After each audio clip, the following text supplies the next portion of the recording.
What's going on YouTube? It's Tyler the Antenna Man, and today I'm going to review the on-outdoor antenna amplifier.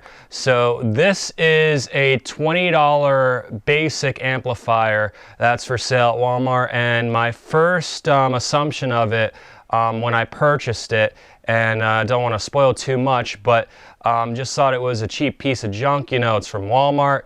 It's on a Channel Master. It's not going to do the job, but that's why I'm creating this video for you guys. I'm going to review it, and I'm going to show you exactly how well it works compared to no amplifier at all on an outdoor TV antenna.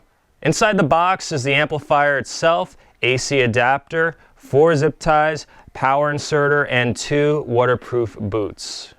Keep in mind this amplifier doesn't come with a coax cable to run to the antenna, so you'll have to purchase an additional coax. Now, as you might have seen in my other videos, this is the antenna that I use for my apartment. I'm not allowed to have it outside, so I kind of keep it down there, and I can tell you without an amplifier, I do not get all the signals reliably. So I'm going to show you exactly how the stations are coming in just with this plugged in directly to my television set. I'm going to start with channel 3 WPSU, which is the best station that comes in, at least the most reliable one. It's owned by Penn State, so go figure, they're going to have some good power in their transmitter. Right now, getting 6 bars with WPSU. Now I'm going to go to channel 6. This one usually comes in pretty well. Sometimes there are dropouts, so right now we have about 2 bars on channel 6, 2 to 3 bars. Go to channel 10. And 10, I can tell you when I turned the TV on, it was definitely a little finicky. So let me go see how much we're getting here. Channel. It's actually 3 bars right now. So now we're going to go to channel 23. Channel 23 isn't even coming in. No bars. And then we'll check channel 29. All my pants are gone. Bye-bye, britches. Channel 29 gets 4 bars. So I'm going to give you a list right now on the screen of each channel with the channel strength, and keep in mind this is without the amplifier.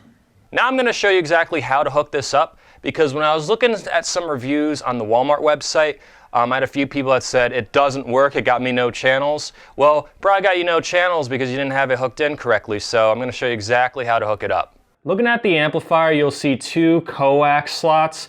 The one on the left says input and the one on the right says output/power. I actually got this mixed up the first time. It's a little bit confusing, but the input is what you'll be hooking into your antenna, and then the output/power is going to be the coax that would be running into your house, plugged into the AC adapter right to your TV. So right now I have it connected where the input is, this is the wire that's going to the antenna, and then the output/power is the coax that's going to the TV. So this is the coax that originally went into my TV. You just, use this part to plug in to the back of your TV set. You can see it right there. Back to the TV set, go into channel 3. Go see what the signal strength is on there. It is at the same at 6. Go to channel 6. See what the channel signal strength is on here. It is still at 2. It's probably going to bounce up to 3, but that can be anything, so it looks like we lost a little bit on channel 6. Channel 10, see what we get on there. 10 is up to 3 right now, so we gained a tiny bit on channel 10. See if we get channel 23. 23 actually came in with the amplifier. It was not coming in at all before. And again, that could be a coincidence that I just had it on where it wasn't coming in, but it seems like we're getting a solid 1 to 2.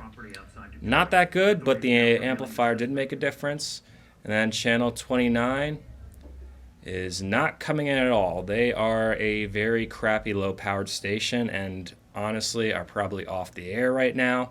So there's not really a way for me to tell if it made a difference with channel 29 because they are basically a box in a woods. So in the end, it looks like this amplifier made a little bit of a difference because I'm getting channel 23 now. Was not getting it at all before. Again, channel 23 isn't coming in perfect, but it is coming in a little more. And then channel 10 went up a little bit. Check the signal strength on there. It's actually at 4 now, so it went from 2 to 4.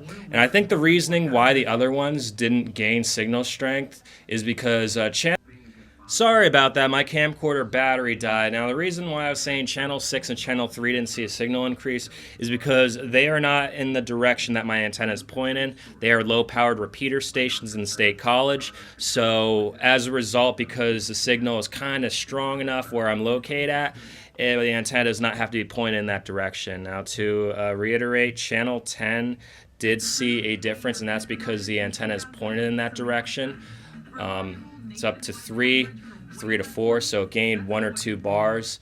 And then channel 23, which wasn't coming in at all, is actually coming in now. Pretty weak, but still there. So this amplifier did make a difference. I would recommend getting it just so that you can add a little boost to the stations that aren't coming in. And also, you might gain a channel or two. They might not be the best, and they may not come in the best. It all depends on where you're at, what antenna you have. But, you know, for 20 bucks, you can't go wrong. And if it doesn't work, just send it back. At least you gave it a go. And if this video was helpful to you, feel free to subscribe, and I hope you have a great day. So in the end, I would recommend trying out this nice little $20 amplifier. I can tell you firsthand that a few weeks ago when I installed an antenna on a lady's roof, this amplifier did add several channels that did not come in not only inside the house, but when I was up on the rooftop and used my portable tuner with only a 3-foot coax cable, didn't get the few channels that were added when this amplifier was added onto it. Just keep in mind if you're using this amplifier that you do not want any two-way splitters between the amp on the antenna and the power supply that goes in your outlet to the TV. If anything, you know, just put it right before a hub that if you have a two-way splitter somewhere in your basement, you know, uses your antenna, that's what I do with my installs, that the power, you know, the power that goes into the outlet is before those splitters. Because if it's after those splitters, it's not going to properly power the amplifier on the antenna. So hopefully this video was helpful for you. If it was, give me a thumbs up, subscribe, and you know, screw you cable companies. Let's keep getting free over-the-air TV.